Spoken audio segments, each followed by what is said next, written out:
Ayer lunes se cumplieron 20 años de que la Cámara de Diputados tomó la determinación de formalizar lo que los poderes de facto habían pedido: desaforar a Andrés Manuel López Obrador, en ese momento un líder de oposición.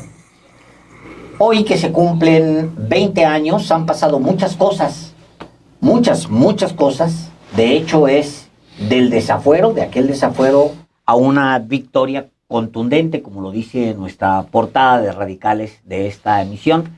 Y sobre eso vamos a conversar en el día de hoy.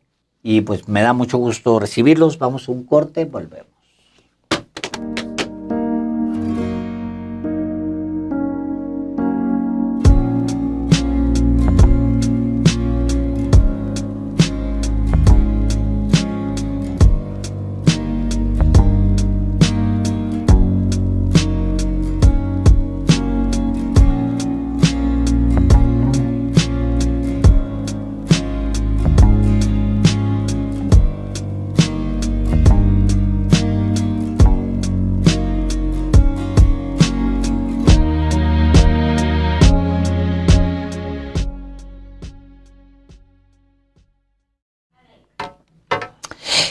¿Qué tal? ¿Cómo están? Gracias por acompañarnos en este día, en este martes. Es 8 hoy. Hoy es 8. 8. Ayer, 7 de abril, es cuando se cumplieron los primeros 20 años del desafuero de Andrés Manuel López Obrador. Ahora es muy sencillo recordarlo porque, pues sí, es a toro pasado, pero en ese momento fue un gran trauma, un trauma tremendo para la izquierda. Y para la mitad de la población que se identificaba con el López Obradorismo o con López Obrador en lo particular. Pero han cambiado mucho las cosas, Fabricio, desde entonces. Sí, han cambiado mucho. Hay que decir que lo sustancial, digamos, o al menos para mí, y creo que para la historia que siguió, no es solamente, digamos, cómo se ponen de acuerdo Vicente Fox, Diego Fernández de Ceballos, con la Suprema Corte de Mariano Azuela, ordenan a Macedo de la Concha como procurador para que meta a la cárcel a López Obrador, que es una autoridad electa en la Ciudad de México, es un jefe de gobierno, y entonces articulan esto junto con la Cámara de Diputados hace 20 años, la Cámara de Diputados de Manlio Fabio Beltrones. Y ahí se da, digamos, ese desafuero, que sí existió el desafuero, porque hay mucha gente que dice el intento del desafuero. No, lo desaforaron. Lo desaforaron, pero lo que me parece más importante es la reacción de la gente. Desde el primer momento, desde el día 7, yo estaba en un viaje que tenía que hacer y me acuerdo que Rafael Rodríguez Castañeda, el director de Proceso, me llamó y me dijo: oye, se murió el Papa, ¿puedes ir? Porque estaba yo cerca, estaba yo en Barcelona, ¿puedes ir a ver qué pasó en el Vaticano? Dije: no, yo me tengo que regresar al desafuero. Y me regresé y fui al Zócalo a presenciar, digamos, te está llamando tu mamá. A presenciar la sesión, que fue muy interesante porque estaba, un Zócalo lleno y la gente pues, le mentaba la madre a Vicente Fox, le mentaba la madre a Juan de Dios Castro, que fue como la primera vez que alguien que me habían dicho que era muy buen orador, que era muy inteligente. Juan de Dios Castro. Juan de Dios Castro. Que es como Germán Martínez Cázares, ¿no? Exacto. Ese mismo tonito de... Es que... Germán Martínez creo que le copia, creo que estudia los videos de Juan de Dios Castro.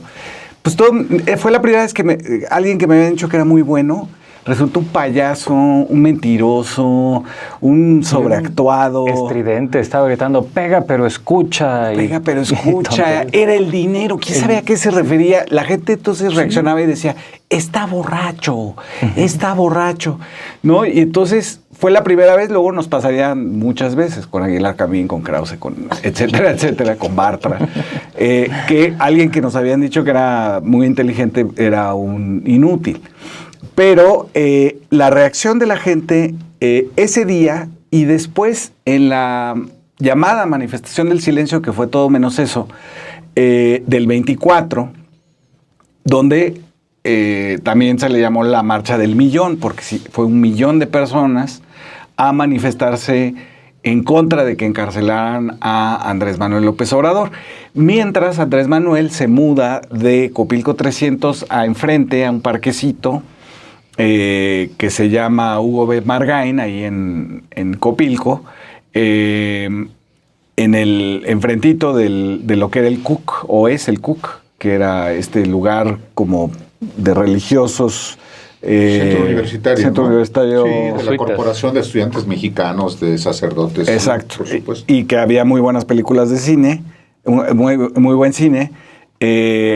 Ahí hace conferencias de prensa diarias, hasta 2 veces al día, y se va, digamos, conteniendo esta idea de meter a la cárcel a López Obrador. Pero lo que me parece más importante es que ahí nace el obradorismo. Ahí nace todas las principales ideas del obradorismo que tienen que ver con la justicia y no la ley, que tienen que ver con el hombre común, porque desde entonces ya era López, ¿no? Sí, para la oposición, y era Obrador para la gente, y una serie de características que el obradorismo seguirá teniendo hasta ahorita. Me quedé pensando, escuchándote, sobre todo en la parte que dices, ahí nació el obradorismo. Bueno, yo disiento. En Tabasco, yo digo que no es que haya nacido, más bien se potenció. Se proyectó en Este desafuero, sin duda lo que hace es efectivamente potenciar no solamente a una figura, que es la del Andrés Manuel López Obrador, sino a una idea, y yo diría más a un proyecto, que efectivamente está ya en aquel momento, inclusive ya en un libro, el Proyecto Alternativo de Nación. Hay, yo creo, en el desafuero un momento estelar para un proyecto claramente perfilado a la elección del año siguiente, en el 2024. En realidad, ese proyecto comienza desde que él toma posesión como jefe de gobierno en el año 2000 y contrasta desde entonces con el proyecto encabezado por Vicente Fox. Hay una idea de López Obrador desde entonces de jugarle la elección en el 2006. Aunque el proyecto viene desde antes, desde que, no diría desde el 88, cuando él es candidato por primera vez a Tabasco, ni siquiera diría en el 94, cuando vuelve a ser por segunda vez candidato presidencial. Yo lo identifico claramente cuando él es presidente del PRD, de 1996 a 1999. Y en la elección de 1997 logra un objetivo estratégico: romper el espinazo al bipartidismo que estaba diseñado por Carlos Salinas para convertirse en como el modelo de Estados Unidos en México, el Partido Demócrata y el Partido Republicano. ¿Qué hace López Obrador? Le rompe el espinazo a ese proyecto, desplazando al PAN del segundo lugar en la Cámara de Diputados, en esa que es la primera elección federal después de la reforma de 1996. Y entonces, cuando López Obrador se convierte en jefe de gobierno y perfila su proyecto al 2006, para no solamente disgusto de la derecha, sino para disgusto de Cuauhtémoc Cárdenas, que quería ser por tercera vez candidato a la presidencia en el 2006, por cuarta ocasión. Por cuarta, sí. Entonces, se resquebrajan muchas lógicas que había, incluyendo la propia izquierda. Ahí nace, desde mi punto de vista, o ahí se potencia, desde mi punto de vista, el proyecto que triunfa de manera contundente en el 2018 y es ratificado en el 2024. En ese sentido, digo yo, se potencia en el 2006, pero viene desde antes. Y ese es, digamos, pienso también, la habilidad, la astucia de Andrés Manuel López Obrador de encauzar lo que otros mexicanos en otros momentos y con otros movimientos habían hecho para la toma del poder político en nuestro país. Sí, yo estoy de acuerdo. El desafuero yo considero que es el momento en que López Obrador se proyecta ya como el líder opositor a nivel nacional, que ya venía con este obradorismo regional que fue muy importante en Tabasco y que eso le impulsó para llegar a la dirigencia nacional del principal partido de las izquierdas en México, al cual convirtió en 96 a 99 en el partido de izquierdas más exitoso en la historia de México hasta ese momento. Bueno, yo lo que quisiera recordar en esto, porque vamos a subrayarlo como lo hemos hecho ya en otras ocasiones, no se puede entender 2025 y lo que conocemos como Cuarta Transformación sin asomarnos a el desafuero de López Obrador. Ese es el momento definitorio de lo que estamos viviendo el día de hoy. Por lo siguiente, el desafuero en sí mismo era una vulgar canallada. Los que lo perpetraron sabían que era una vulgar canallada. En esencia se trataba de una acusación contra López Obrador de que no había respetado un juicio de amparo y eso se equiparaba a abuso de poder. El asunto está en que todas las revisiones periciales le daban la razón al gobierno de la Ciudad de México y no al quejoso. No había, se acusaba de que una construcción de la ciudad, del gobierno de la ciudad obstruía los accesos del terreno de un particular. En primera, no había accesos, había uno solo, que ni siquiera era propiedad del quejoso, y la obra no obstruía absolutamente nada. A pesar de eso, el gobierno de todos modos suspendió las obras por 8 meses, porque así lo había mandado ilegítimamente un juez. Para no meterse en problemas, el gobierno de la ciudad dijo, está bien, hagan caso, aunque tengamos razón, hagan caso, suspendan obras, y se hizo una construcción alterna. Ese fue esa estupidez, que por cierto, en ese momento, el gobierno de Fox tenía como 9 casos similares a los del Encino, y nadie pidió el desafuero de Fox. O sea, era una canallada de principio a fin, y los que la perpetraron lo sabían. Pero eso no es tanto lo grave. Lo grave del desafuero no fue tanto el hecho en sí mismo, sino el contexto en que se dio. Porque ese hecho fue el que tiró al traste y puso en entredicho este discurso a partir del año 2000 de que ya vivíamos en una especie de normalidad democrática.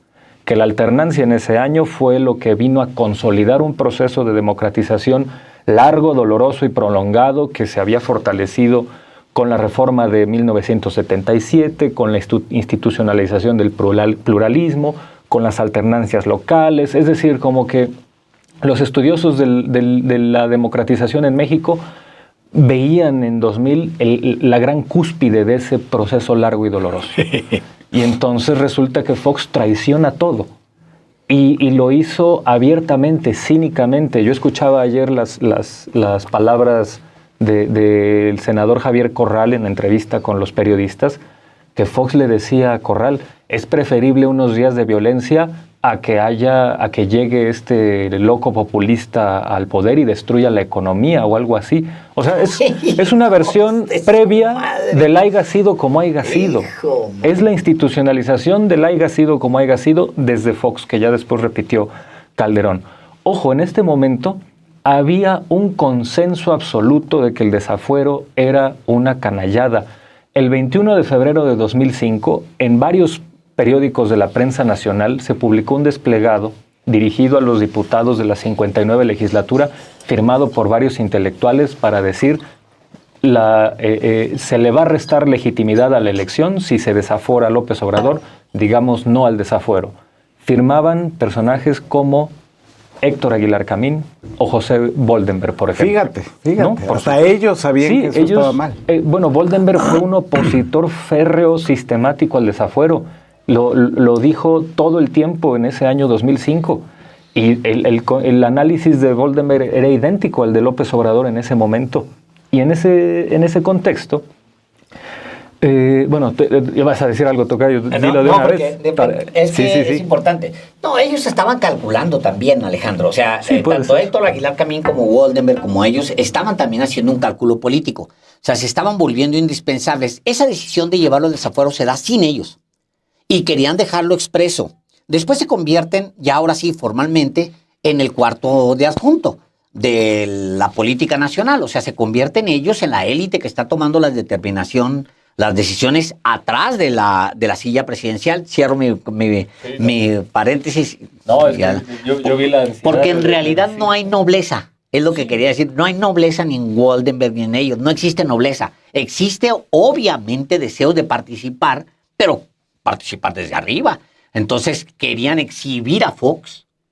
Entonces, ellos participan para exhibir a Fox y desde ahí, desde ese momento, se convierten en los analistas jefes, en el cuarto de adjunto de todo el Estado mexicano, de todo el Estado, y de las élites, obviamente. Sí, un año después, luego de haber hecho esta tesis tan contundente de la democracia está en peligro, así lo plantearon. Un año después, tanto Woldenberg como Aguilar Camín firmaron el desplegado ese de no hubo fraude, la elección fue impoluta. Así es. No se puede... Porque son chuecos, ese es el asunto. No puedes tú decir que una elección fue limpia cuando tienes unos meses antes un intento de golpe de Estado. Así de sencillo. Bueno, no un intento, un golpe de Estado. Porque sí desaforaron a López Obrador. Y ya con esto concluyo esta intervención. Porque hay que plantearlo de este modo.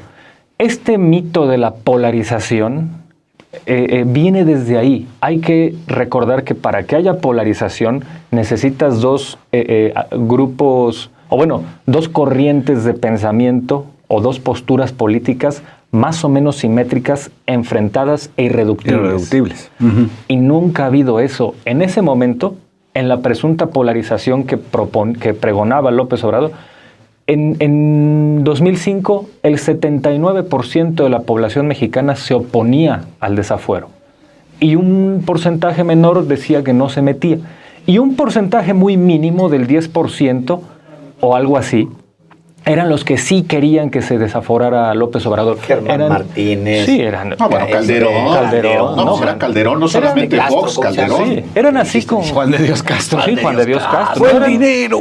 Eran así, algo así como un antecedente de la Marea Rosa, un grupito o de Frena, sí, un grupito hiperminoritario que por narcisismo, sabrá Dios qué, se siente mucho más grande de lo que en realidad es. Y que decían sí al desafuero. No estábamos polarizados, era 80% contra 10. Y como seguimos hasta la fecha. Sí. Exactamente. Y una cosa curiosa que refleja esto es el periódico del salinismo, La Crónica de Hoy, hubo una portada fascinante que sacaron, porque cuando se dio este desplegado de intelectuales plurales en contra del desafuero, este periódico como que quiso reaccionar. ¿Que son los mismos? No, sí, claro. Son ellos mismos. Crónica era Iriarte. No, pero en ese momento como que estos dijeron, no, a ver, nosotros también tenemos que posicionarnos. Y el periódico publicó algo así como intelectuales a favor del desafuero de López Obrador. Y creo habían entrevistado nomás a José Carreño, que era colaborador de ahí. Fue una burrada, ¿no? Sí, por supuesto. Una burrada, Por supuesto. Sí. A lo que voy es que nunca existió esta mal llamada polarización, nunca existió. Y desde entonces, este grupúsculo minoritario de gente, además, Calderón, Roberto Madrazo, Mario Fabio Beltrones, Vicente Fox, Mariano Azuela, los que votaron los que hablaron en tribuna a favor del desafuero. Javier Vega Memije. Bueno, Vega Memije, perdón. Memuje, como le decía Alguera. Juan de Dios Castro, Federico Dorin habló a favor del desafuero. La diputada perredista Diana Bernal lo quiso increpar con una pregunta para rectificar hechos. El tipo cobardemente dijo, no acepto preguntas. O sea, era una canallada, un golpe de Estado que nos puso en la situación que estamos al día de hoy por efecto inverso al de los que lo perpetraron. Ahí se dan, yo creo, muchas cosas. Yo creo que la razón por la que es tan poderoso el discurso Y es tan poderoso el momento, es que transforma muchas cosas para siempre, para toda la vida. Yo sí estoy de acuerdo contigo en que ahí nace el obradorismo propiamente. ¿Por qué? Porque hay muchos movimientos regionales que se quedan siendo movimientos regionales. Hay muchos líderes regionales que se quedan, pues sí, tienen algún destello por ahí nacional y luego ya se regresan. Y pongo a Ramírez Cuéllar como ejemplo. Ramírez Cuéllar tiene un momento en que la movilización desde lo del Barzón se va convirtiendo en una ola tremenda que nadie puede ya ignorar y luego termina agarrando su nivel. Y el López Obradorismo no. El López Obradorismo nace y crece ahí. Yo recordaba cuando Pascual Orozco se engancha en la revolución. Él regresa de una reunión con Madero, creo que en Monterrey, y pues ahí ya sabes cómo eran las revoluciones, cómo era muy planeado todo. Rápidamente les dijo Madero, bueno, acuérdense muchachos, el 20 de noviembre a las 6 de la tarde, que es la única revolución del planeta que nace así, ¿no? Está agendada. Que está agendada, para que le pongan en sus agendas. El 20 de noviembre a tal hora va a haber una revolución. Bueno, pues él se regresa y dice, bueno, el 20 de noviembre va a haber una revolución. Yo creo que aquí a él se le ocurre, yo creo que va a estar complicado que no me estén siguiendo el 20 de noviembre. Voy a tener a todo mundo persiguiéndome aquí en la sierra. O sea, no, me tengo que levantar unos días antes. Y se levanta en armas. Y va y se venga de un cuñado y la fregada y tal, Pascual Orozco. Poco tiempo después, Madero, Zapata intenta entregar la revolución zapatista a Orozco. Acuérdense ustedes que dice, creo que en el primer plan se publica ya y reconocemos en el liderazgo el primer plan dice y reconocemos en el liderazgo de Pascual Orozco, y luego Pascual Orozco se achica él mismo, se contrae y termina siendo un movimiento regional. Yo creo que es ahí, en ese momento, cuando 1 millón de ciudadanos sale y dice no, por él y por nosotros, no, o sea, no. Cuando se tienen que ver, se ven obligados, muchos de los que están en la alberca del centro, se ven obligados a tomar una decisión: la legalidad, el Estado de Derecho, o apoyar a un mequetrefe que se hizo presidente, un mequetrefe que seguramente no va a pasar a la historia. Y ya tienen ellos, y están midiéndole los tiempos, y entonces sí viene una decisión, digamos, en las élites, de apoyar a López Obrador, aunque están siempre los rabiosos de derecha que odian a López Obrador por encima incluso de la lógica. Entonces, no importa que los intelectuales opinen, incluso tus amigos digan otra cosa y tú digas otra cosa, pues la principal del periódico Crónica iba a decir eso, ¿no? Los intelectuales que apoyan el desafuero. Eso sí, o sea, pues también estamos pensando en, ¿cómo se llama el director de Crónica en ese momento? Era Iriart, y el dueño era Jorge Caguachi Gastine. Bueno, o sea, personal. El evento, ya de regreso y con esto cierro, el evento yo creo que es mayúsculo en la historia reciente de México. El desafuero exhibe a un grupo en el poder que va a terminar entregando el poder. Exhibe al PRI, exhibe al PAN, los exhibe en alianza y los lleva a una ruta de desgaste, porque gana la elección del 2000, pero no gana la elección del 2006. No, tiene que ser. Y luego después en 2009 se van al carajo, y luego se van al tercer lugar el PAN, se van en la elección del 2012 al tercer lugar, o sea, y ya lo demás es tratar de retener estados y tal, pero ya no es un partido nacional que realmente tenga un candidato que pueda hacer algo para reconquistar el poder. O sea, viene el declive. Y ahora vean ustedes ese club de señores que es el PRI ahora, o sea, un grupito que cabe más club en de una... botoxeados, el Sí. club de los botoxeados. convoca más, ándale, sí, convoca más un luchador, llena arenas y demás que Alejandro Moreno. Pero esa ruta se tiene que analizar y yo diría, al mismo tiempo, Morena tiene que analizar la ruta de hacia abajo que tuvieron esos partidos, porque Morena tiene que cuidarse, se tiene que cuidar. Hoy pasó algo importante cuando la presidenta habla del tema que le preguntan sobre Andrea Chávez y ella anuncia una carta a Morena, en el sentido de, hey, no es menor lo que pasa hoy, y sobre eso hablaré más adelante. Sí, también lo que sucede es que es el momento en que Andrés Manuel López Obrador es sacado del juego político normal por la élite. Y ocurre, o al menos esa es mi opinión, mi perspectiva, ocurre una radicalización progresiva del propio Andrés Manuel por haber sido sacado, porque mide hasta dónde están dispuestos a llegar ellos para que él no llegue. Porque el Andrés Manuel de jefe de gobierno era muchísimo más cuidadoso, por ejemplo, en las mañaneras que ya existían, era mucho más cuidado en los adjetivos, en la denuncia, etcétera. Se le criticó de parte de la izquierda bastante que en la inauguración del segundo piso invitara a Norberto Rivera, arzobispo primado, a bendecir ahí el segundo piso, a Carlos Slim le diera la reconstrucción o la gentrificación, más bien el aburguesamiento del centro histórico. Se le criticó mucho y según yo, a partir de que lo sacan, digamos, de que lo desafueran y lo quieren meter a la cárcel, él tiene un proceso de radicalización que a mí me parece muy significativo que siendo jefe de gobierno él hablara nada más de Madero, ¿no? De Morelos, ¿no?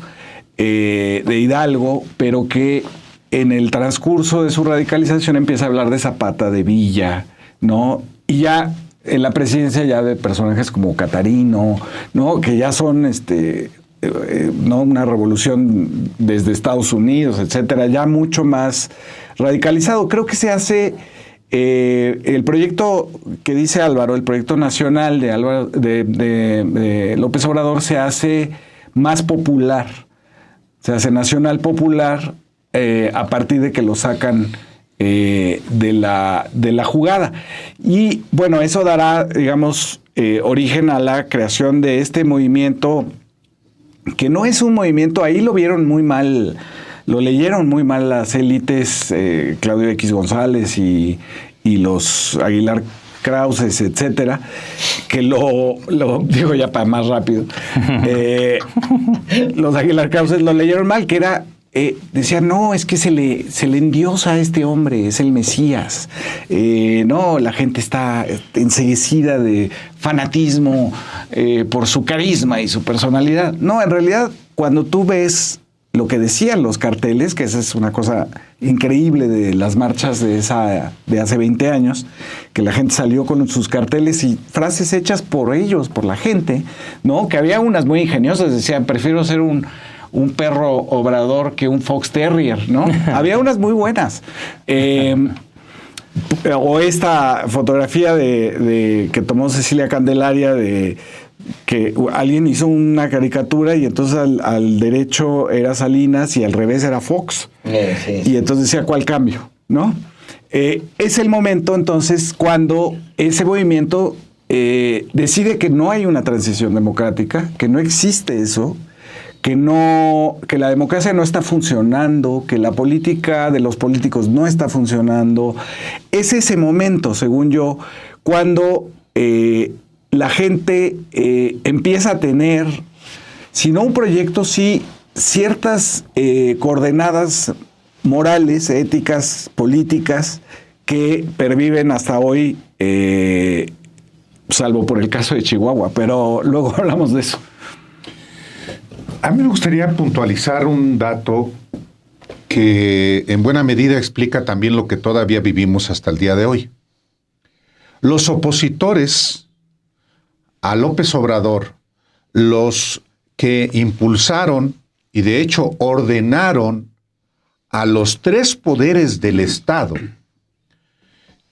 quitarle la protección constitucional al jefe de gobierno electo, no designado, y constituido como una alternativa, pues son exactamente los mismos hasta el día de hoy, incluyendo esos llamados intelectuales que de manera oportunista en el 2005 dijeron no se debe desaforar.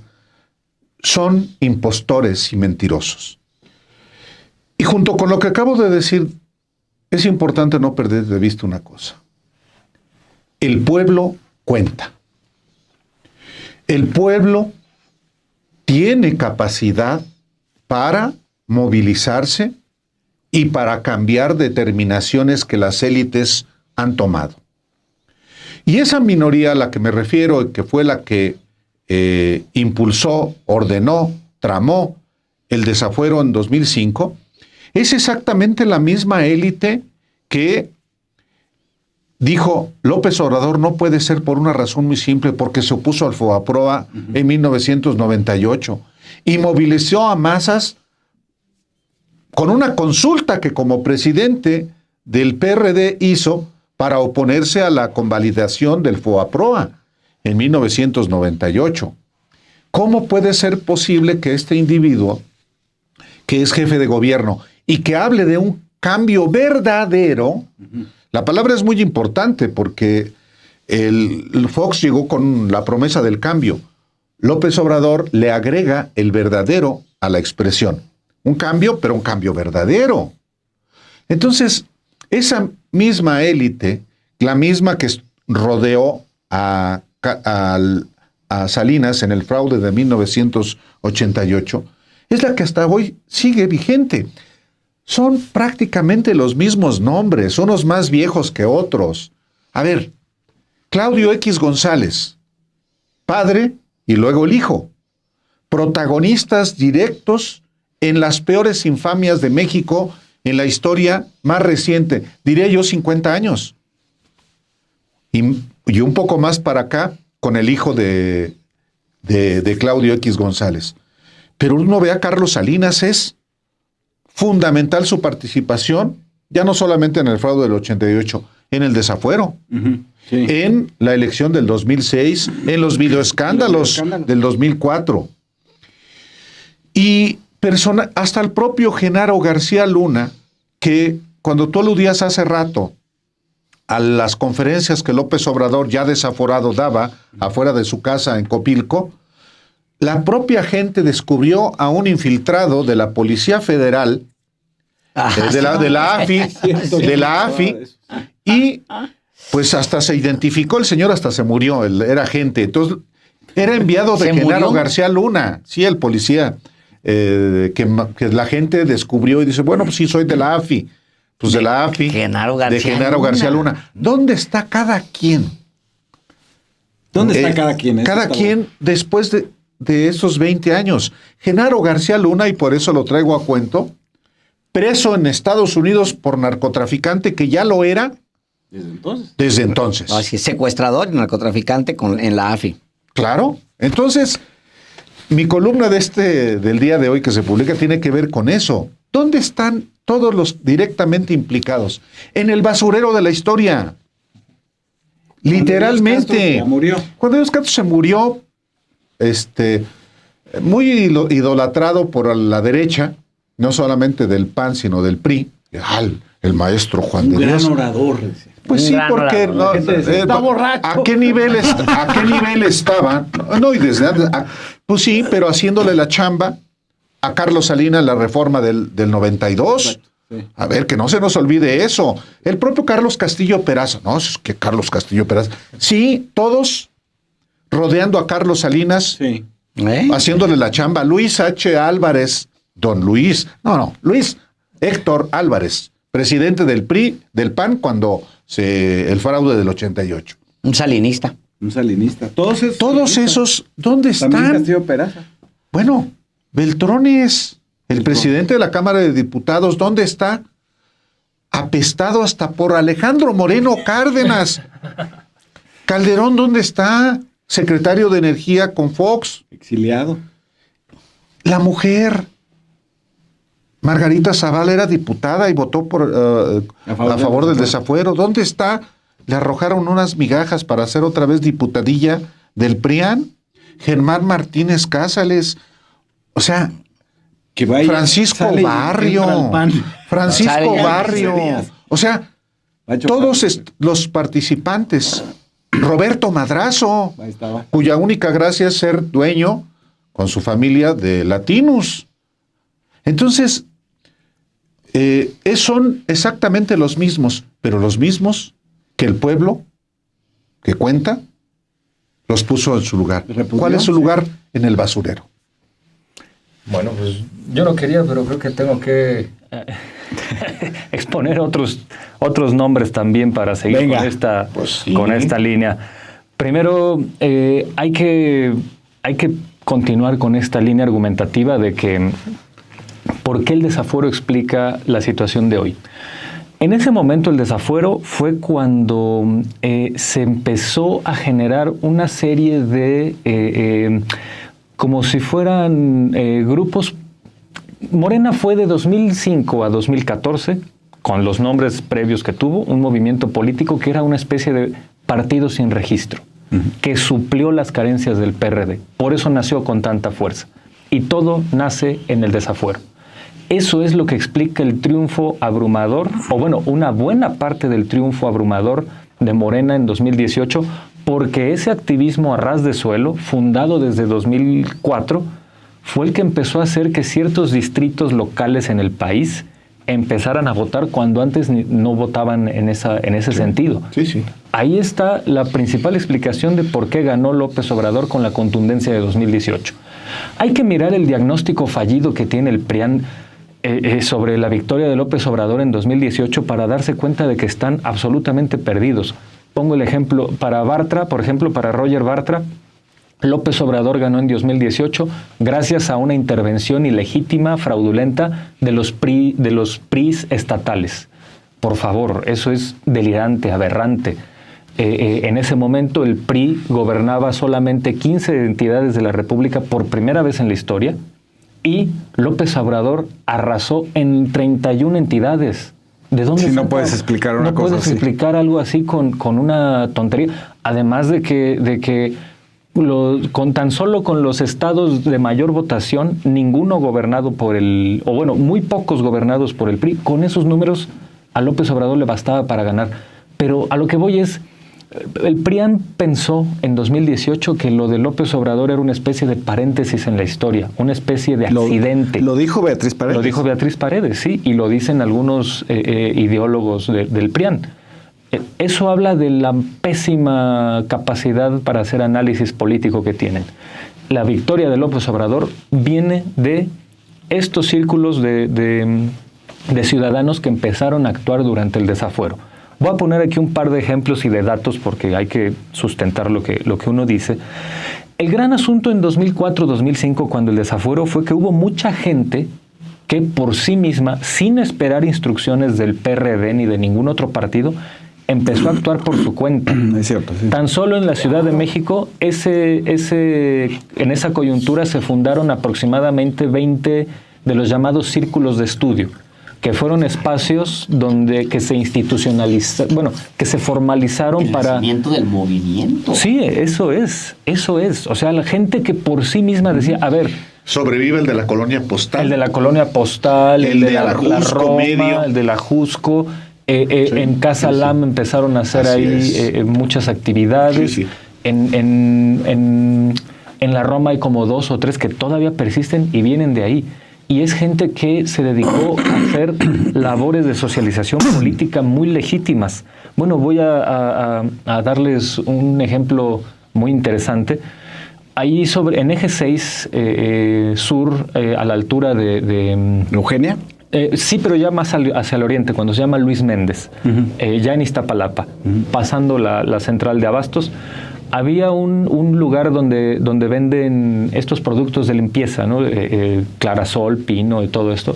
Es un lugar grande que está ahí en Luis Méndez y venden materiales para limpieza. Y son de estos que tienen estas camionetas pick-up donde suben y salen a vocear. Sí. Estos señores tenían una manta ahí que decía no al desafuero, y cuando iban en la camioneta vendiendo sus productos, venían, no, pues Clarasol, Pino para pisos, escobas, y decían no al desafuero, pendejos. O sea, en referencia a todo eso, ¿no? Y así estaban peinando las calles. Las colonias. En las colonias. Y la gente eso lo hizo por sí misma. Estos señores tienen una empresa pequeña, no pertenecen a ningún partido. Ese es el espíritu de ese momento. Recordemos también, y esto para seguir desnudando a los hipócritas, en ese momento un estudiante oaxaqueño, Raúl López, le fue a decir a Fox, usted es un traidor a la democracia, y lo encaró valientemente, y Fox lo estuvo ahí provocando. Y una estudiante en ese momento del TEC de Monterrey, Carla Solares, en una conferencia que hubo en el TEC de Monterrey en 2005, sacó una pancarta para decir, no, se consumó el desafuero, pero no permitiremos que se consuma la democracia. Y la hermana de Gerardo Buganza Salmerón era funcionaria del TEC. Fue diputado y senador del PAN, y después secretario de gobierno en Veracruz con Fidel Herrera, o sea, el PRIAN. Claro. Bueno, la hermana de este sujeto, que se me olvida su nombre, pero era funcionaria de ahí del TEC de Monterrey, le gritó a Carla Solares, te olvidas del TEC de Monterrey. O sea, esta chica, por expresar una opinión no solo legítima, sino cierta, sino mayoritaria y técnicamente cierta, jurídicamente cierta, ahora resulta que por decir la verdad le iban a expulsar del TEC de Monterrey. Ese es el rostro del PRIAN. Ese es el autoritarismo. Para que ahora vengan payasos a decirnos, es que estamos a las puertas del autoritarismo porque hay mañaneras donde López y Sheinbaum dicen cosas muy feas. Por favor, pasaban estas cosas no hace mucho. Me dicen fifí. Me dijeron fifí, me dijeron Lucas Alamán, me dijeron Diario Conservador por haber publicado sandeces. Bueno, en serio estamos en una situación muy grave. La crisis intelectual de las derechas siempre ha sido una constante, no más que antes tenían el poder, hoy que no lo tienen están desnudados en su sevicia. Y ya con esto cierro. Este momento del desafuero empezó a hacer estas organizaciones de gente por sí misma, que después se fortalecieron en 2006 como reacción al fraude, que después se fortalecieron con la oposición a la reforma energética de 2008. Perdón, en ese momento había 4 millones de afiliados. ¿Qué partido te puede presumir eso en ese momento? Ninguno. Ahí se observaba que esto iba en crecimiento y no lo detectaron así los personajes del PRIAN. Por eso hoy los sorprende la realidad, porque nunca se asomaron a ella. ¿Qué era el desafuero? En un resumen, era abuso de poder. Eran las élites abusando de su poder, de su control que tienen sobre todas las variables de la nación. Las élites, el poder económico, diciendo, a ver, tú Suprema Corte, y luego tú Fiscalía, y tú Fox, y tú Congreso, y ustedes, y se mueven, y tal, y armas un caso y me descarrilas a este tipo porque simplemente no puede llegar. Abuso de poder, ¿no? ¿Qué era la respuesta al abuso de poder? Era la organización. Y era el rechazo permanente al abuso de poder. Era decir, oigan, no estén utilizando recursos públicos para hundir a un opositor. No usen la Suprema Corte para hundir opositor. Están usando el Congreso de la Unión para hundir a un opositor. ¿Por qué quieren hundir a un opositor? Para empezar. Pero además utilizan toda la estructura y dinero y carretadas de dinero para tratar de hundir a López Obrador. Yo todo eso lo recuerdo y era pequeñas rebeldías como el tipo que va en su vehículo gritando Clarasol, Pino para pisos y chinguen a todos los que quieren desaforar a López Obrador, ¿no? O sea, eran esas pequeñas rebeldías y otras que ya ni siquiera dimos cuenta de ellas. Por ejemplo, las familias que se dividieron dramáticamente. Familias que se dividieron, o sea, hubo división, fue un trauma por el abuso de poder de una élite arriba que encargó de descabezar a un personaje y un movimiento. De ahí que es necesario y no ignorar que Morena tiene ahora poder y que si mal utiliza el poder, hay consecuencias de eso. No se ve bien. No se ve bien que abusen del poder ni que usen de recursos públicos. No hay cosa más vulgar que utilizar recursos públicos para manipular el voto. ¿Y no privados? se puede. Y privados en estos momentos. O sea, hoy a la presidenta de México se le pregunta sobre el caso Andrea Chávez. Se le pregunta directamente y la respuesta de la presidenta no es una bagatela, ni es una cosa, no, es muy concreta. Y yo creo que hace bien.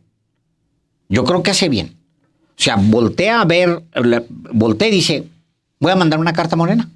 ¿Cuántas cartas ha mandado Claudia? Digo, López Obrador es epistolar, era epistolar, ¿no? Todo el tiempo, provocación, una carta y la fregada del querido señor, ¿no? Era decimonónico en eso, ¿no? Todas las cartas posibles, tal. ¿Cuántas veces ha mandado la presidenta una carta? ¿A quiénes? Ahora le va a mandar a la cúpula de Morena supongo, apercibimiento, donde ella plantea, las ideas que ella plantea son muy puntuales. Muy puntuales. No podemos nosotros repetir prácticas que llevaron simple y sencillamente a los mexicanos a desmontar un proyecto de un siglo. ¿Por qué se derrumba? O sea, piensen ustedes que hace 2 décadas tenían todo. El PRIAN tenía absolutamente todo, gobernaban, tenían las gubernaturas, tenían los congresos locales y el federal, el PRIAN tenía todo, la Suprema Corte, todos los poderes eran de ellos y además el poder económico, mediático, político, militar, no se nos olvide, etcétera. 20 años después, ¿por qué están en esta catástrofe? Por el abuso de poder. Y yo creo que todo empieza ahí. En una decisión equivocada. Se meten con la persona o con las personas equivocadas hace 20 años. Se meten con el mexicano común y corriente. Con los López. Con los López, todos los López. Que estaban y estamos. Así es. El pueblo cuenta. Claro. Una de las enseñanzas de la movilización y luego organización del obradorismo hace 20 años fue: no se puede ganar como sea. No se vale hacer lo que sea para ganar. Creo que esa es una enseñanza moral del movimiento que Morena debería de tomar en cuenta ahora. Es decir, no se vale usar recursos públicos, no se vale pactar con los enemigos para que te den dinero para financiar.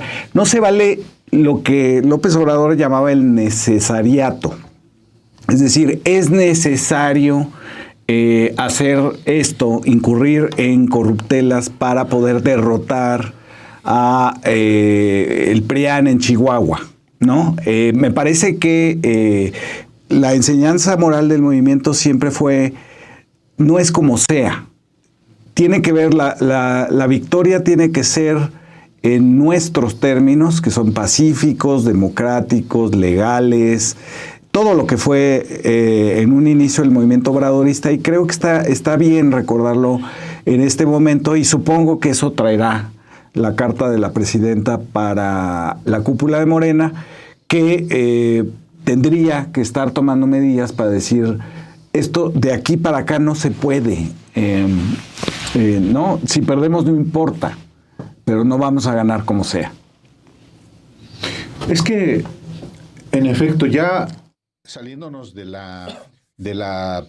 el análisis propiamente del desafuero, ¿qué ha pasado en estos 20 años? Ha habido un proceso de democratización del país.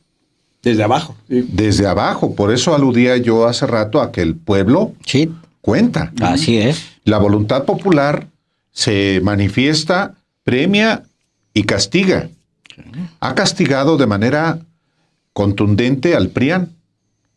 hace 20 años, efectivamente, como lo refería Alejandro, el PRI y el PAN dominaban la mayor parte de las gubernaturas, tenían las mayorías en el Congreso. Tenían, por supuesto, en su poder al Poder Judicial, literalmente. Se repartían los ministros de la Corte, que pasan por el Senado, tenían el control del Tribunal Electoral. Y no se nos olvide, en 2003 se apoderan del Consejo General del IFE. Se reparte el PRI y el PAN al IFE. Órganos ya desde entonces, autónomos, claro, los órganos autónomos controlados por los mismos, colonizados por los mismos. 20 años después, Morena y sus aliados no pueden actuar de la misma manera. Eso. 20 años después, no pueden actuar no solamente colonizando los órganos del Estado y actuando de manera facciosa desde las instituciones del Estado, sea el Ejecutivo, el Legislativo, el propio Judicial y los organismos autónomos.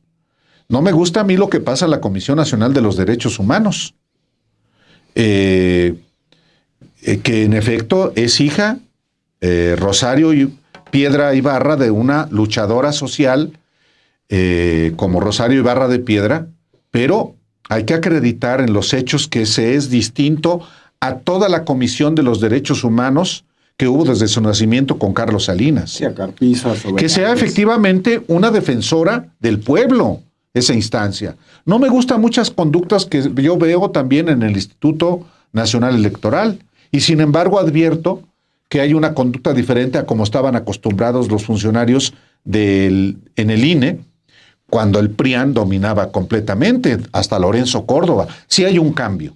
Ven. Y en ese sentido, Morena tampoco puede actuar de manera electoral como si no hubiera pasado nada en el país los más recientes 20 años. Solamente porque tiene suficientes recursos vas a poder promoverte cuando la Constitución prohíbe la publicidad personalizada, cuando solamente se pueden utilizar recursos privados y públicos en etapas de campaña. Entonces, es importante que no se desvirtúe lo logrado en términos democráticos, que no se genere una involución hacia lo peor. Y eso pasa por una vigilancia ciudadana en primer lugar. Y también que haya un escrúpulo por parte de quienes ostentan el poder público y la representación popular.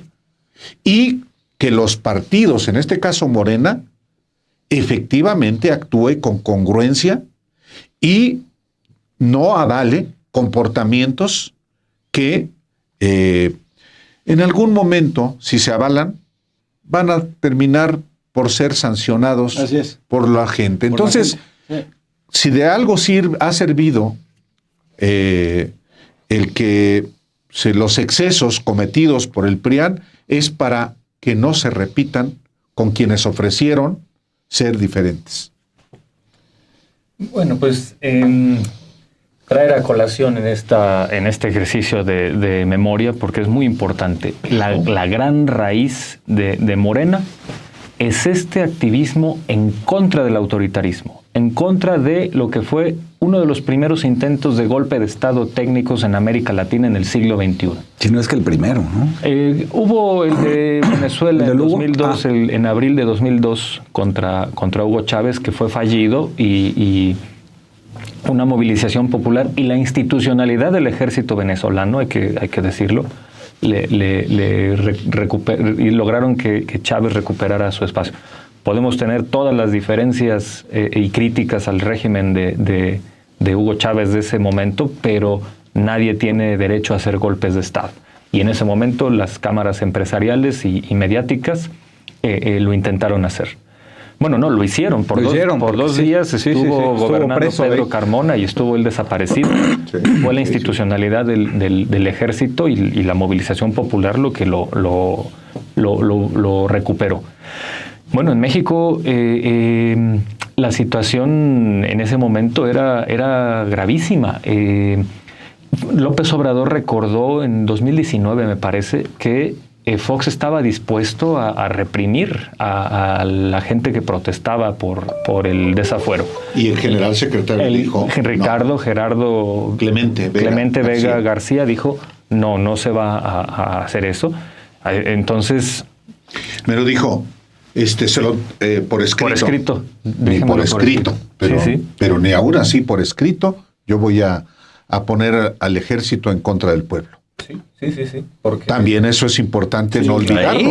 Claro, porque una de las tesis de López Obrador es la idea de que fueron los presidentes civiles los que hicieron que el ejército se manchara con represión. 78, sí, yo creo que no es tan maniqueo el asunto. Yo creo que también hay muchos responsables gravísimos en el ejército, pero bueno, ese es otro debate. Me parece que en ese momento el secretario de la Defensa fue institucional y decente y dijo no. Muchos panistas en ese momento dijeron que no. El propio Manuel Espino, siendo dirigente del PAN, por lo bajo, es decir, tras bambalinas le decía a Fox, no hay que desaforar, no hay bases. Hay una... además de que es algo fuera de lugar, pues le estás haciendo campaña gratis a López Obrador. Más bien iba por ahí. Sí, claro. Que hablando de las hipocresías, ¿no? Sí, pero por eso pagaron la fianza finalmente, ¿no? Sí, pero... A petición de Felipe Calderón.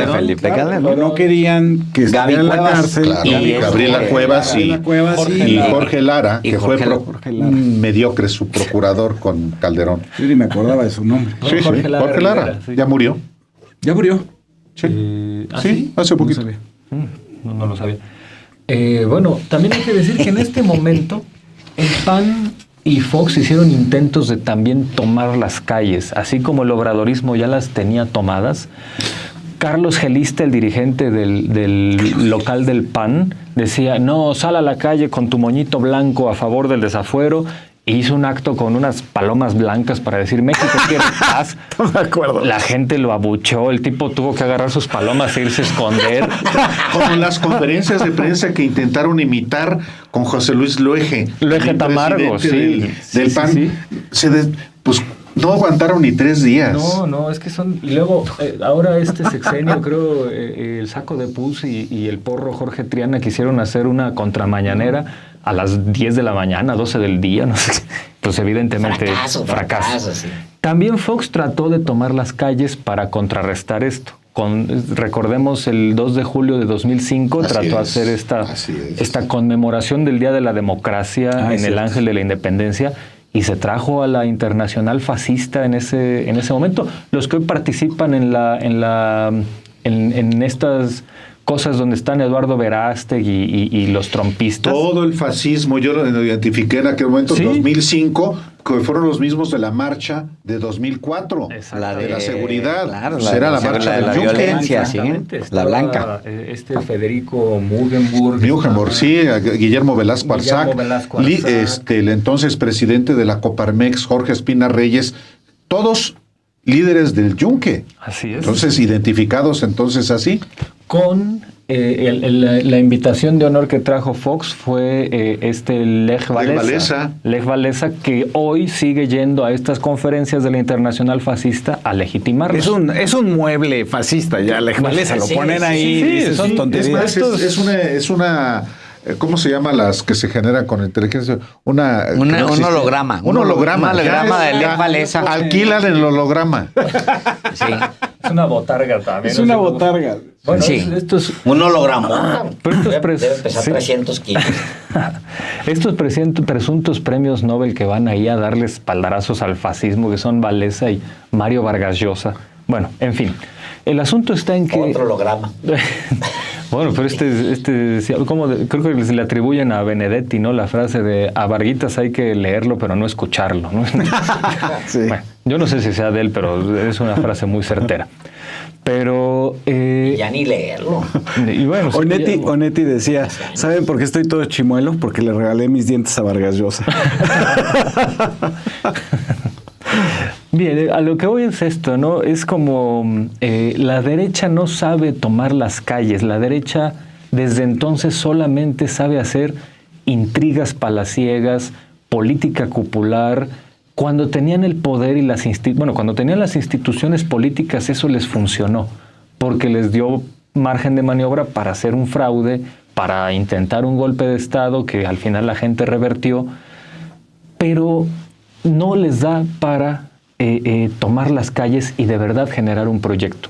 Su proyecto desde entonces ha sido, desde el poder vamos a excluir a las izquierdas y nosotros vamos a hacer negocios y corruptelas.